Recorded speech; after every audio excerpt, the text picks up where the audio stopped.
Hey, what is going on, guys? Welcome back to another Genshin Impact video, and today, as you can see, we have the new banners that have just been announced, and in today's video we're going to be talking about if these characters are worth pulling for or not.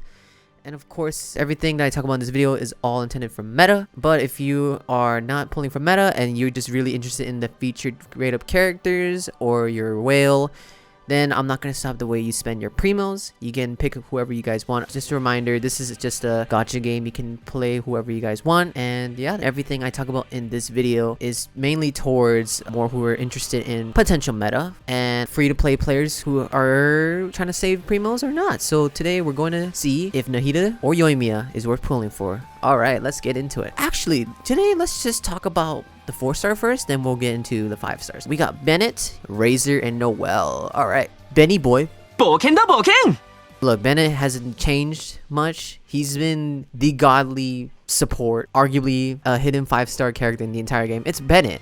What else can I say? He's literally the best attack buffer in the game. That's all I can say. He's also Pyro. He's pretty much always the #1 sub Pyro character for Pyro Resonance.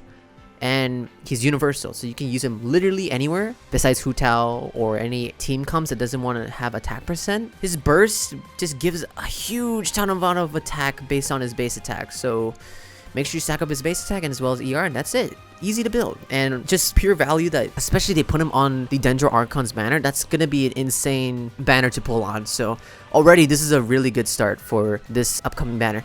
As in for Razor, well, Razor, he is a physical DPS.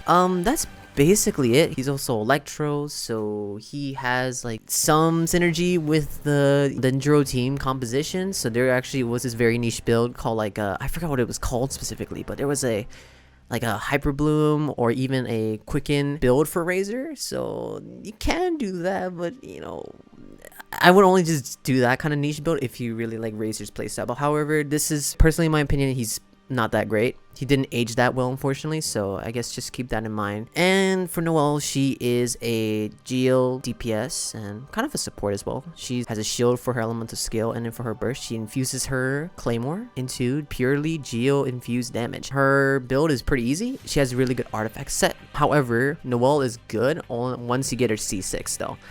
And yeah, C6 Noelle is kind of a huge power boost to Noelle, and that's when she does like actual damage. But as of for now, I guess pre C6 Noelle, she can be, I guess, your alternative shielder slash healer. I don't know, it's slightly copium to be honest. Again, if you like Noelle's playstyle, you can build her, she'll be fine, but she performs better once you get her Constellation 6. As in for the 5 stars, let's talk about the 5 stars real quick. Okay, so let's talk about Yoimiya. So she is a Pyro single target DPS.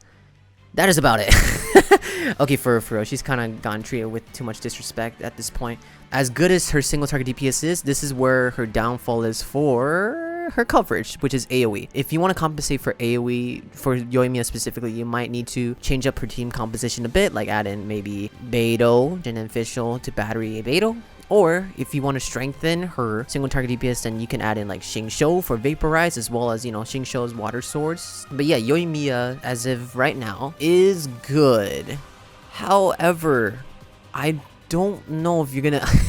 Again, I'm just sad they put her right next to the Dendro Archon, but I don't think people are going to summon her over Nahida. But I could always be wrong, and you know, if you like Yoimiya a lot more than Nahida, then you know what, go for it. Yoimiya is comfy to use. I really like using Yoimiya personally in commissions. She's ranged, so she can pretty much auto-target and just kill stuff in the air. It's really nice. She's also very powerful with, you know, Spiral Abyss that just has one single target boss that you just want to, you know, spam all your abilities at. And then after that, you spam Yoimiya's infused shots and boom, it does damage. Her builds are also pretty easy. She actually has a decent amount of free-to-play weapons she can use. Honestly though, if you want a Pyro DPS and you don't like Hu Tao, then Yoimiya is a pretty solid option. So overall, Yoimiya, she's solid. However, the next character we're going to talk about is probably somebody you should consider before you decide to pull on Yoimiya.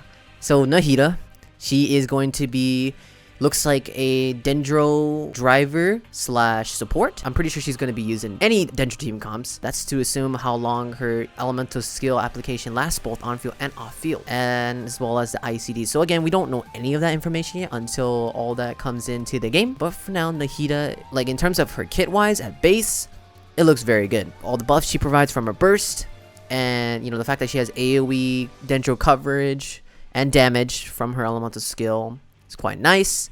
And the fact that she's Catalyst, she has a lot of weapon options that she can use if she decides to mix up her roles, such as damage dealer or support, or I don't know, even a healer.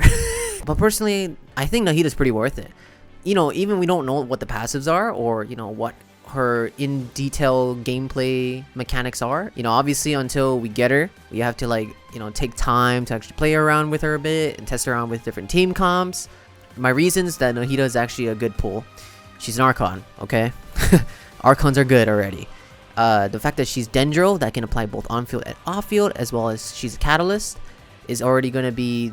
She's already 100%, even if her passives suck, going to be the best Dendro applicator in the game. And the fact that she's Catalyst, she has a lot of weapon options she could use. And, the potential she has for team compositions too.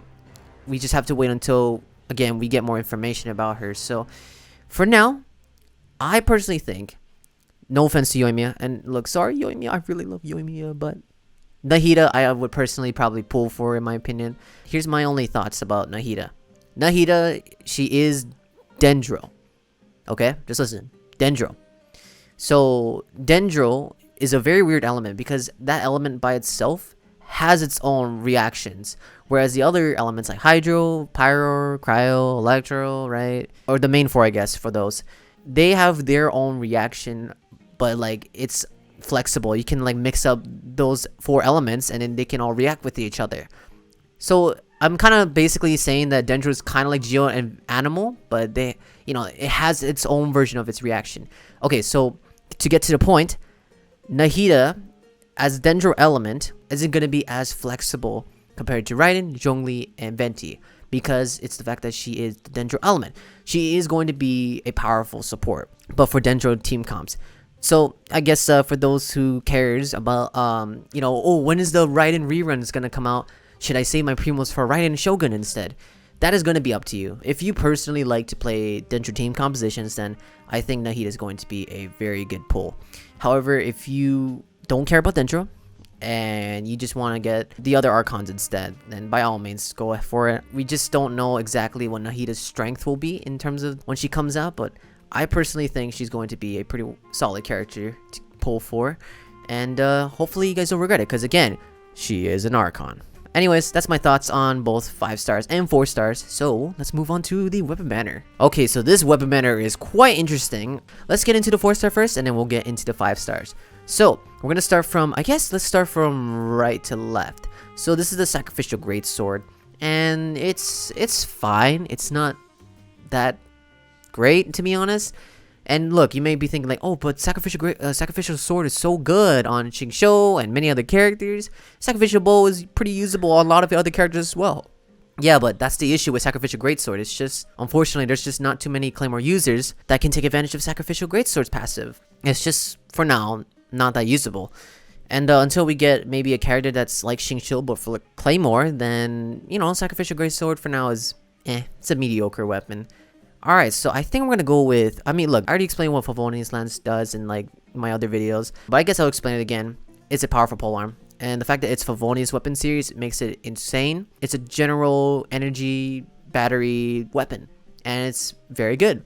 Pretty much almost everyone can use this besides hyper carry characters like Xiao, or, you can, but why?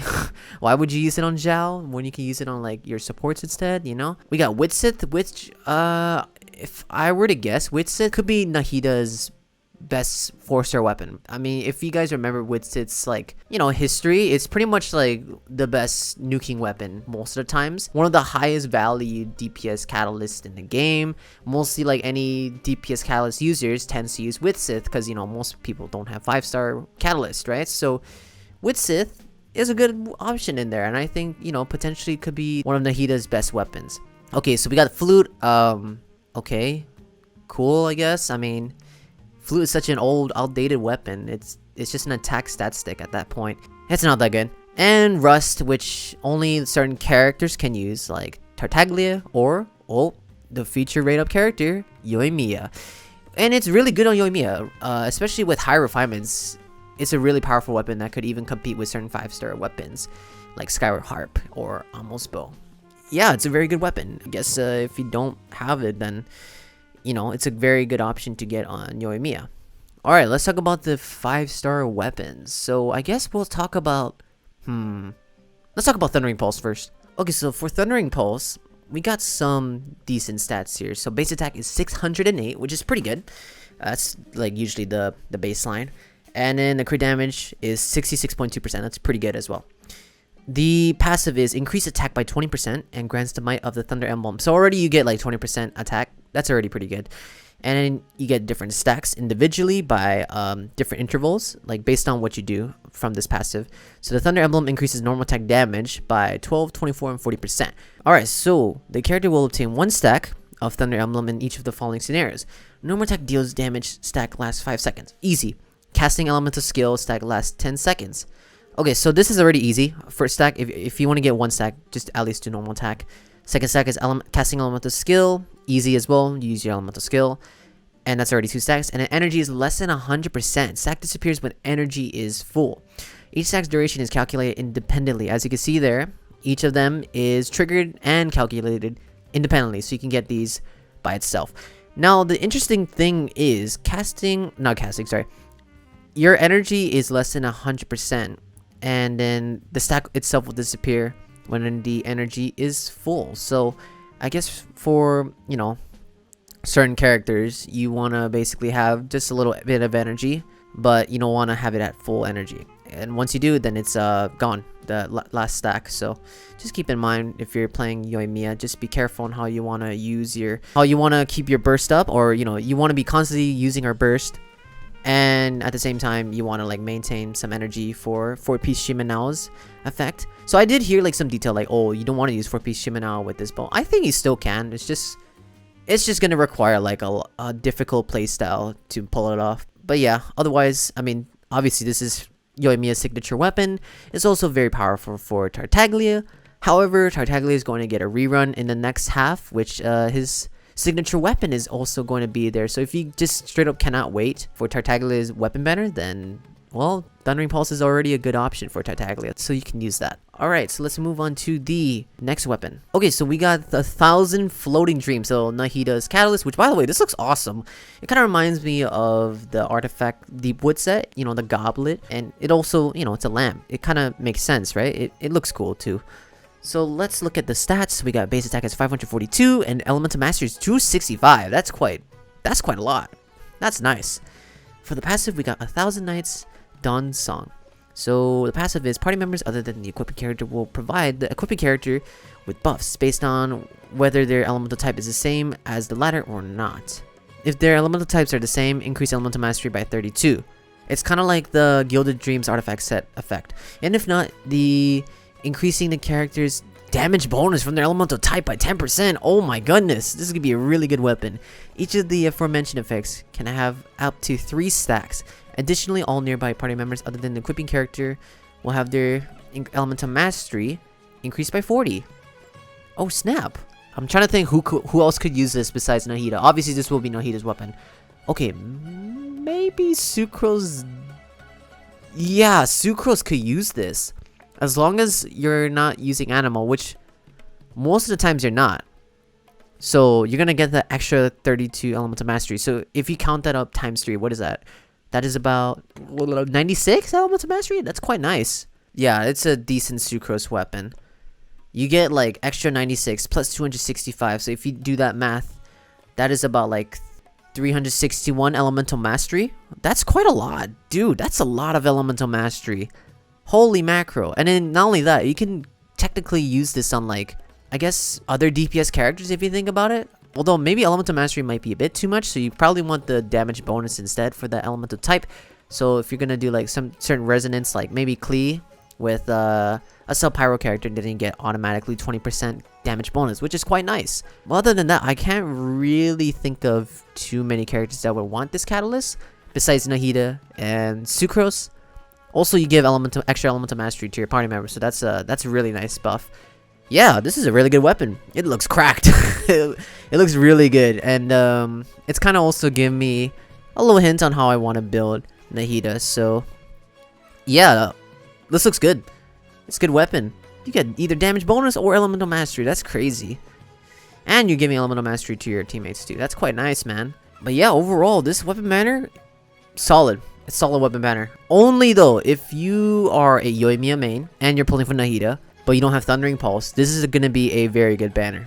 However, I don't know if I would pull on this banner, to be honest. I really don't know how to feel about this weapon banner. I think it's better you just get Nahida, you know? Just get Nahida, and then if you're a whale, obviously pull for this banner if you want to, because the weapon looks really good. I just don't know if it's worth pulling on if you're going to get Thundering Pulse by accident and you don't have any other character that can use it, you know what I mean? So, I guess, in my opinion, don't pull if you don't have Yoimiya. But, if you have Yoimiya, and you're going to go for Nahida, then I would probably, you know, why not go for this banner? But other than that, I don't think this banner is personally that worth it. It's solid, but it's not the greatest either. Yeah, I guess that's overall my thoughts on the new banners. TLDR, pull for Nahida, skip everything else probably. I mean, Nahida's going to be, you know, Nahida's a Danger Archon, so why not, right? Unless you just don't like Nahida at all, then obviously save your primos. You don't have to pull on this banner or these patches at all. It's an okay banner for both character and weapon banners. So that's pretty much everything in this video. If you guys enjoyed this video, make sure you guys hit that subscribe button as well as the like button for more Genshin content. I'll post some more if there are news posted from Genshin Impact. And that is all. Thank you guys so much for watching, and as always, until next time, stay epic and peace out.